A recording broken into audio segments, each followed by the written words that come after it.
What's up people, I'm Ranch, you're watching Radiacs. Today I'll be looking at Moon Knight episode 4 breakdown, Easter eggs and details you missed. This is, you guessed it, from the new Rockstars official channel. I know I'm a little bit late to the reaction this time, but what you gonna do? Anyways, let's just watch it. Welcome back to New Rockstars, I'm Eric Voss, and this is a breakdown of Moon Knight episode 4, which, like Mark and Steven, made me scream, "Holy hippopotamus!" Yeah.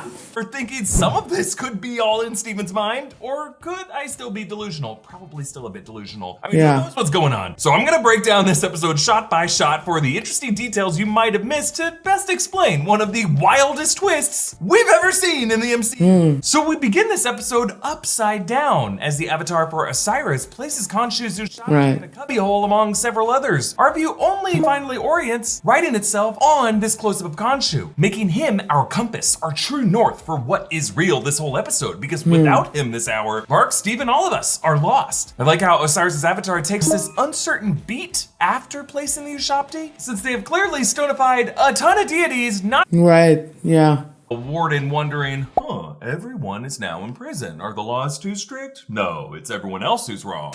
Also, Osiris may be wondering if he could be the next one. Among these figurines are a whole bunch of them, one with curved horns, another shorter one to the far left. A lot of these look like the larger statues among the chamber last episode towering over. Yeah, definitely. The 5 members of the Ennead may have Ushabti'd their ranking elders like Atum and Shu. That could explain why 4 of the 9 Ennead members are missing. I also think that Toweret may be among these figurines, and I'll explain what that means for the. How is she free then? In the closing credits of every episode, on the back right, a Toweret Ushabti appears alongside these others, which fill in the cubby holes we see in the opening shot. That tells us that Toweret must be banished, which is a very important key to how we interpret the final scene. Throughout this opening scene, we hear several voices chanting.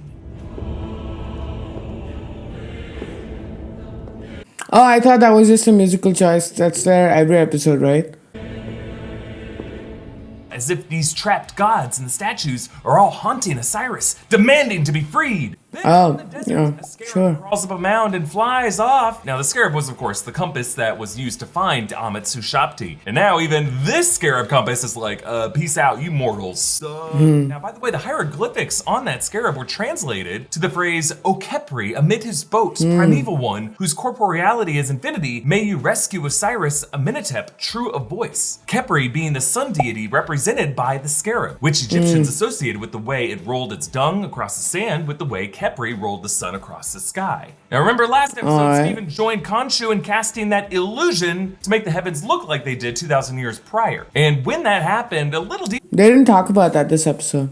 mask wilted away, matching Khonshu's dissipation. Just a cool way of showing how Steven was losing a part of himself as well, no longer having the armor and the healing properties that really would have come in handy when Arthur shot him twice in the chest. Yeah, definitely. Here, whereas past episodes, the crescent moon always shined to reflect Khonshu being at its most powerful, now notice how the moon is in its waxing gibbous phase, the exact opposite of the waning crescent in the lunar cycle, which is a way of showing Khonshu's inverted, totally weakened state now. Actually, by the way, in the credits of every episode of the season, on the written by title card, it reflects the way the phases of the moon shift episode after episode, from crescent to the first quarter to now in this episode, gibbous. Layla pulls a Alan Grant and lights a flare to direct Harrow's men away from the passed out Steven, and then insanely throws another lit flare into their box of shells to set them all off like fireworks. I still don't know how she even saw those in the dark. Totally exposed to all of those projectiles, as is Steven. Folks, the Indiana Jones antics go way over the top this episode, and I truly think it is by design to suggest Mark could be pulling all this from his Tomb Buster movie. Actually, as they drive into the desert the next morning, these locations were the same parts of Jordan where they shot Indiana Jones in The Last Crusade. So that familiarity is totally intentional. Meanwhile, that's why. Look in this show and the way she plays Layla definitely evokes Rachel Weisz from the Mummy movies. I really think the cinematic parallels are all by design. That one I noticed. Mark out of it. We are not. It's just you and me and the open road. I'm gonna go on foot from here. The camera lingers on these 3 bullet holes in the windshield, which you could see as representative of the 3 altars. The windshield is real thick over there. The holes can be in there without breaking or shattering the whole thing because Mark is not broken. Those 3 altars we assume are Mark, Stephen, and Jake Lockley. As of this episode, we have not. That third photo, is just Mark, the third one. In addition to the Christian associations between goats and evil, there was that moment with Stephen and Harrow in episode 2. Goat. Yes. Where there is a goat, there is a Harrow. Now, Stephen geeks out at the statues down there. They just like stand on guard for centuries. Right? I can't even. If they just sprang Nerding out. right now and asked me a riddle for passage, I'd be thrilled. I'd shit myself, but I'd be thrilled. Yes, he's referring to the riddle of the Sphinx. The Sphinx being the creature with the haunches of a lion, the wings of a bird. It's best known from Greek mythology, where it has the head of a woman, but in Egyptian mythology, it has the head of a man. To the Greeks, it guards the city of Thebes, where it posed the riddle to Oedipus. What creature has 1 voice, yet becomes 4-footed, and then 2-footed, and then 3-footed? And Oedipus answered, correctly, man, who crawls on all 4s as a baby, walks on 2 feet as an adult, and uses a walking stick in old age. Oh, that's actually cool. It parallels Mark and his altars, each of whom have a different stride, yet speak in 1 voice. And one cannot help but draw a connection to the caned figure of Arthur Harrow, Right. who ends this episode using his walking stick. This is also, of course, a big clue for the reveal of Alexander the Great. For the way Egyptian iconography and obelisks made their way into Greece, we saw her full name on her passport last episode, Layla Abdallah El Faouli. Abdallah meaning servant of God, which is a bit ironic because Mark is trying to keep her from being a servant to the god Khonshu. While exploring the tunnels, Layla says, It's a maze. It's amazing. Like there are 6 paths. Yeah, 6. Of course, since this episode ends by suggesting much of this could have been all in Mark's mind, it's worth noting that the concept of a maze has often been considered a symbol of the subconscious mind. Back to Greek mythology, the labyrinth, and then manifesting in contemporary media like Stanley Kubrick's The Shining, Westworld, and the amazing series Severance. Watch that show, it's so good. This maze represents Mark's mind, perhaps the 6 paths representing as many as 6 altars stored inside. That'd be too much, I don't think so. Oh, how this is modeled on the Eye of Horus and its 6 parts, citing this symbol that some historians interpret to represent the 6 senses of thought, sight, hearing, smell, and taste. According to mythology, Horus's right eye was the sun and the left eye, the moon. And this is his left eye here. So the moon is always present in this show. But in the mythology, there was a fight between Horus and his brother Set, and Set tore out the eye, and the eye is later healed and restored either by Tot or by Hathor, whom we met last episode, which is why the symbol now represents healing.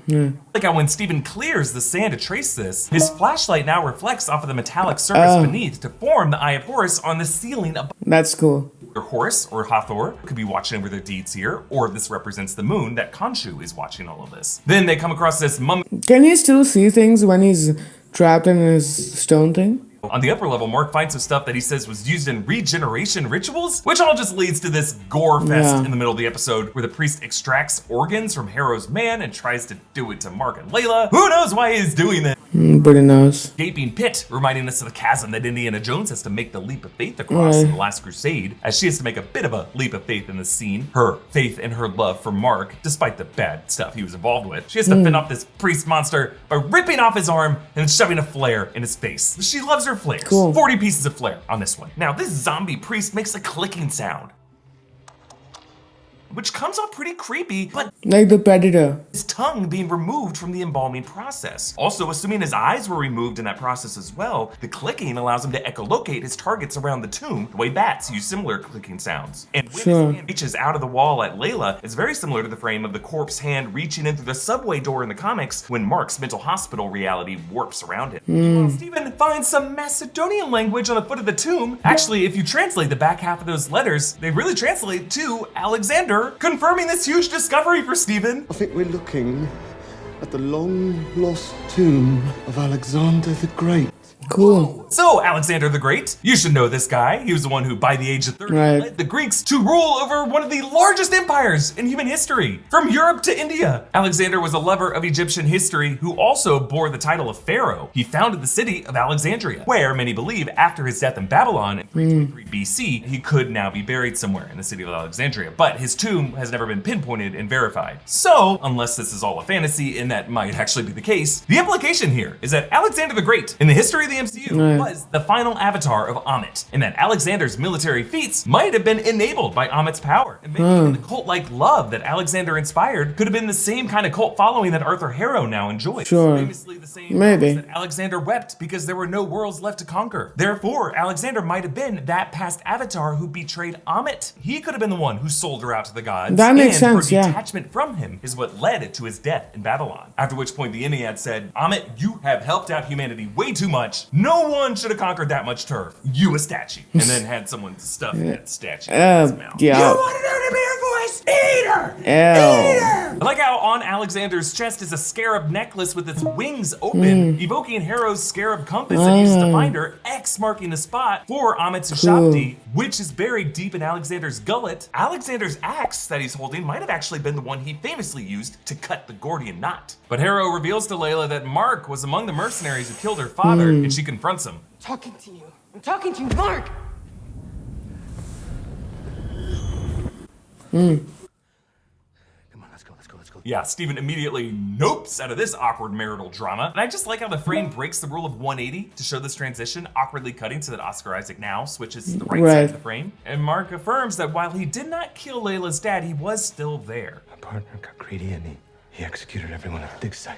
Shot me too. I was supposed to die that night. I'm assuming this partner was Frenchie Decamp, whose name appeared on Marc's flip phone. Promo footage has shown the moment Marc first got possessed by Khonshu. I assume next episode or episode 6 will show us what this backstory was. Cool. Harrow and his men arrive. The rest is silence. Yes, another Shakespeare reference! After Macbeth's Something Wicked in episode 1 and the Romeo and Juliet Verona Light of episode 2, the rest is silence are the final words spoken by Hamlet. And Hamlet, after his long, drawn-out death from being cut with a poisoned sword in his duel with Laertes. After that cut, Hamlet actually goes on and on for nearly 100 lines. So Shakespeare ends his life with those words in almost a self-satirical tone, like the kid finally shutting up after going back and forth on death for 5 acts. When you think about it, the line is actually a pretty good pun. The rest is silence. But also, the rest is silence. And in this, we can draw a comparison with Marc, whom much speculation has wondered might already be dead. And this whole series is his passage through the field of reeds. Wow. Suck for you? Getting rejected from the field of reeds? That's real deep. If that's the case, then they did some really awesome stuff with the show. Harrow is now preparing to lay the final nail in the coffin. Harrow does this by shooting Marc twice in the chest, and Marc slowly falls backward, matching the fall last episode when he blacked out. Similarly, Marc is out of control, not sure what form he's gonna wake up in, because he passes out from overhead in just inches of water, but when we cut to him from below, we are now several meters deeper than him in that water as he descends into this sunken place, where now you'll notice the bullet holes are gone from his chest, showing how Marc has sunken from his passage of the field of reeds. Now more like that sunken boat and poor sarcophagus Gus in the tank as we Yeah, Gus is dead now. I mean, Gus too. Gus 1 was already dead. And now we find ourselves in this low-budget jungle set of Tomb Buster, a title clearly an Indiana Jones ripoff. Even its name a nod to the Tomb Raider franchise. But this scene is totally similar to the opening of Raiders of the Lost Ark when Indy and Doc Ock found the remains of the previous adventurer. Even the music sting is almost note for note John Williams' Indiana Jones theme. Right. Maybe so. They've got pluck. So the implication of this is that Marc might have pulled the name and the heroic expertise of Stephen Grant from this movie. Almost like someone in our world manifesting an altar named Dr. Jones, a Princeton archaeologist and adventurer. But notice how instead of the Egyptian moon god, they explore the Aztec moon deity of Coyoxauhqui, who is depicted here with multiple faces, like the split bust of Marc that we have been seeing in the closing credits imagery. It's just interesting that while Ethan Hawke's analyst character later compares himself to the villain of this movie, this Dr. Stephen Grant really does physically resemble Arthur Harrow. His hair, his glasses, his usage of the compass. Actually, that villain in the movie is never named. For all we know, this Indiana Jones figure might end up being revealed to be the villain of that movie, the kid who looks up to him, the hero. Just like as we watch Marc Spector and Stephen Grant and Arthur Harrow on this show, we don't really know who the villains and the heroes are, because Khonshu is kind of a dick. This whole twist is awesome. Several characters from the cast reappear, all of them now in this facility. Street performer Crawley is now calling bingo numbers, pulling them from his hat, which he holds out the same way his hat was always laid out in front of him in the park. The bald man fidgets with a Rubik's Cube, almost completing the white side as we saw in Steven's flat. I'm pretty sure that's the tour guide Dylan, Steven's date, sitting at the table behind the bald guy. Awesome. The orderlies are Bobby, yeah, I noticed that the one. fake detective, while the other, pushing us from Mark's point of view here in the wheelchair, is Billy, aka Fitzgerald. Their names were a major clue of this reveal because in the comics, Billy and Bobby are the names of orderlies who work in Mark's mental hospital. Also in the comics, Crowley is revealed to be another resident at the hospital at some point, the same way he is here. The red, yellow, and blue bowls of Jell-O are just like the brightly colored powder in all the bowls that Steven saw in the vacation room. Donna is another patient, clutching one of the plush scarabs that they sell in the museum gift shop. Throughout this, we hear the ticking of a clock, which we pass right after we see Donna, but it looks like it reads 11:25, but the hour hand ends in the shape of a crescent moon. But despite the ticking sound, the second hand of that clock is not moving. There's a cupcake cart, just like the cupcake van that Steven hijacked in episode 1. She sketches a hummingbird with Khonshu's skull, evoking both Khonshu, of course, but also the hummingbird we saw in the commune's nature footage. So many references. In some postcards, like the one Steven thinks he receives from his mum, here it is Layla who does it. So maybe the mum he thought he was connecting with was actually Layla. There's a goldfish, like Gus, on a stack of books, just like Gus's tank, in Steven's flat that is cluttered with books. Layla appears chewing on a Turkish delight, just like the ones at the Forger share.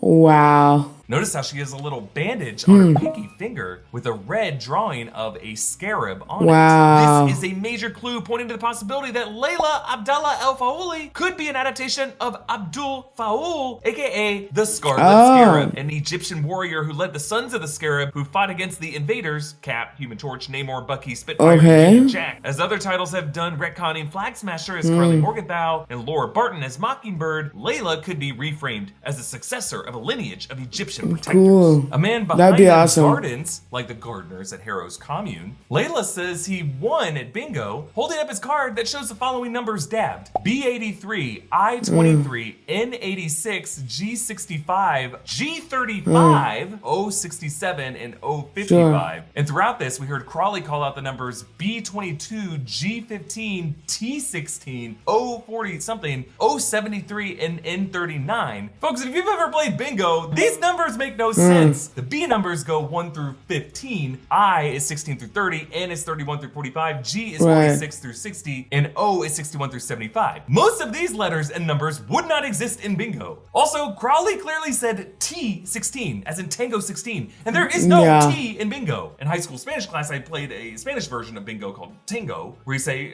yo, Tango, I have it. Hey, bingo! Then a medicated Mark falls out of his wheelchair, but the harness on his ankle causes him to fall on the exact same side of his face that he fell in episode 1 when he landed in the Alps, and episode 2 when he left out of bed. I love how those two moments set up this reveal here. In his hand is this hooded and caped Moon Knight action figure, which if Moon Knight ain't a really known hero in the MCU at this point, would there be an action figure of him? Also, another weird thing, what was he dabbing his bingo card with? I didn't see a dabber in his hand. Then on to Harrow's office, Mark sees his painting of the exact landscape of the Alps where Steven found himself that I in episode noticed. 1. But Harrow, now the analyst of this facility, says, We don't live in a material world. We live in a psychic world. I mean, Harrow's office even has a bizarre design. Big columns, tall ceilings, brick surfaces, and arches. There's these headed bases. Looks a lot like his apartment. The priests stored the organs inside of in the tomb. One has the falcon head of Ra, as well as the hippo head of Taweret, and this human head that I think matches the sarcophagus of Alexander the Great. Harrow has a cane that Mark assumes that he must have mapped the Amet staff over, and of course sandals, just like the ones he fills with glass. And notice how Mark sees those sandals through the reflection of a mirror. A housefly lands on Mark's hand, maybe a reflection of his rotting corpse status back in the tomb. Also reminding us of the final shot of Alfred Hitchcock's Psycho, when Norman Bates' mother voice said that she wouldn't even hurt a little fly that landed on her.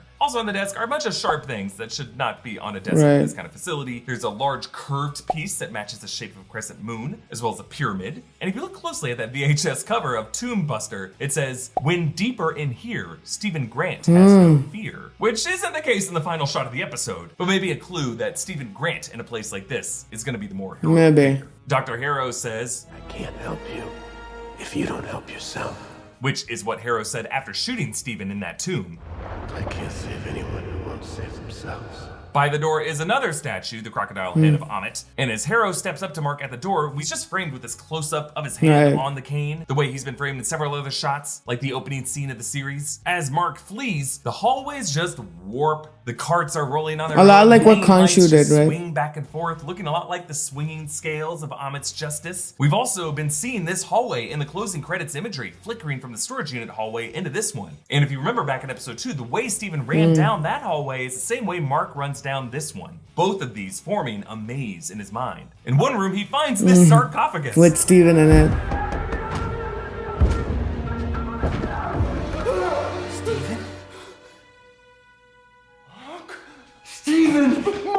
This is the first time that the two altars have actually touched physically, suggesting that they are in the same sunken place inside of his mind. They actually had Oscar Isaac's brother, Michael Hernandez, stand in for him during these scenes. The smooth camera work makes it look like we never cut from Oscar Isaac at the door to Oscar Isaac coming out of the sarcophagus, but you can see there is a hidden cut on the whip pan. I also like here how Mark is dressed in light garb, whereas Steven is dressed in darker clothes, which not only helps us distinguish the two, but also frames which one of these two altars is closer to Khonshu. Mark notices another mysterious sarcophagus that shakes in another room that they Third identity. I am assuming that this is going to be the mystery third altar, maybe Jake Lockley, whoever it was who stabbed those men over the last episode. And then we end on this awesome moment.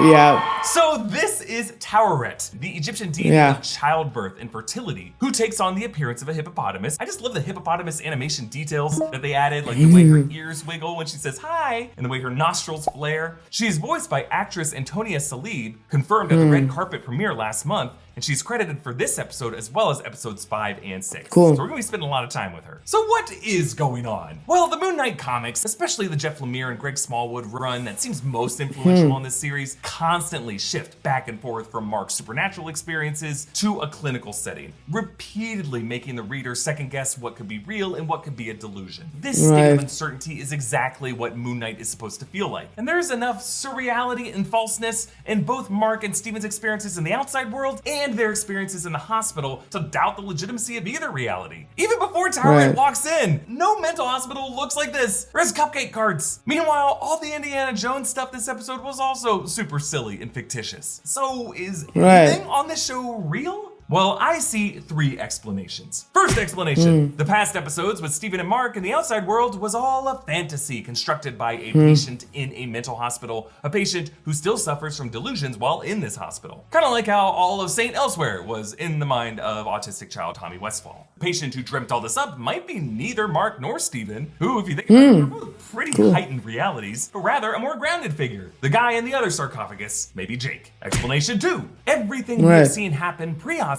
is real, but now, after he got shot, Mark slipped into a kind of limbo state deep in his subconscious that takes the form of a mental hospital filled with people and images from his life. Like Dorothy Gale after she hit her head and went to Oz, or like Tony Soprano when he had that hallucination after he got shot. But explanation 3, Marc Spector has already been in the process of dying, a long drawn-out process like our boy Hamlet, and this whole time, he has been passing through the field of reeds. The brooms were the reeds, folks. All 4 of these episodes, a purgatorial judgment process for a man with DID to reach peace with his altars before the rest is silence. I mean, I don't know, but this third explanation might help us understand what this hospital now is, why it is filled with sarcophagi and Taweret. Now, yes, the hindquarters of Ammit are that of a hippopotamus. Maybe they're gonna draw a parallel with Ammit being 3 in 1, the way Mark is. And here, Ammit's altars are depicted as separate people. But again, Taweret is her own deity, the goddess of fertility. I don't see how fertility applies much to what Steven and Mark are going through, but there was a connection in the past, if you remember episode 1, when Steven handled some of those plush Tawerets while doing inventory in the museum. Right, that's why I knew it was Taweret. Yeah, sure.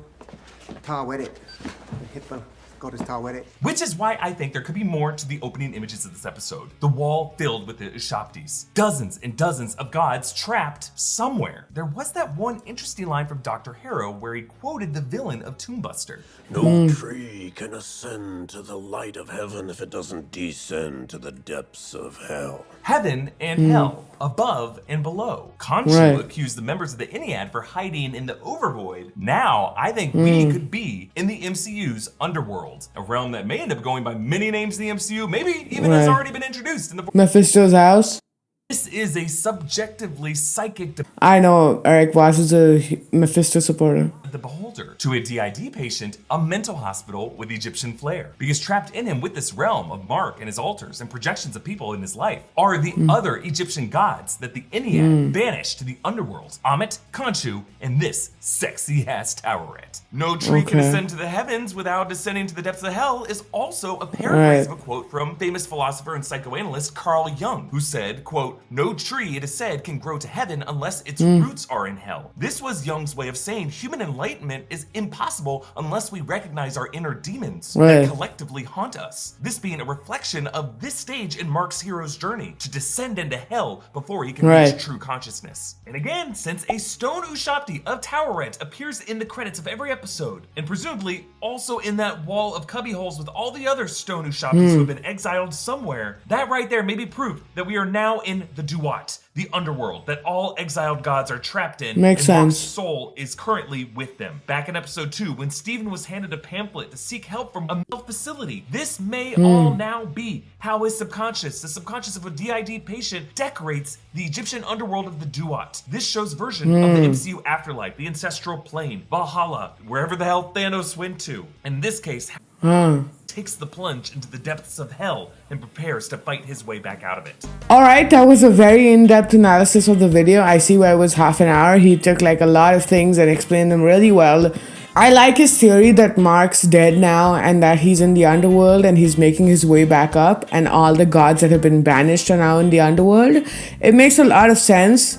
Especially because, you know, Multiverse of Madness is coming out real soon, and the fact that Wanda's in it and she has the Darkhold, and the Darkhold is a lot of the time associated with Mephisto, who's the devil, you know, he owns the underworld. I don't know how it exactly works, but that's the premise, right? And for them to introduce a little bit of it here makes a lot of sense. Look, all the Disney Plus shows have to tie into some movie. That's the goal here, right? So it makes sense that Moon Knight would lead into Multiverse of Madness. I mean, I know Blade movie is coming out in which Moon Knight will be there, but they need to have something that ties into the movies a little sooner, like WandaVision has. Maybe Moon Knight will too.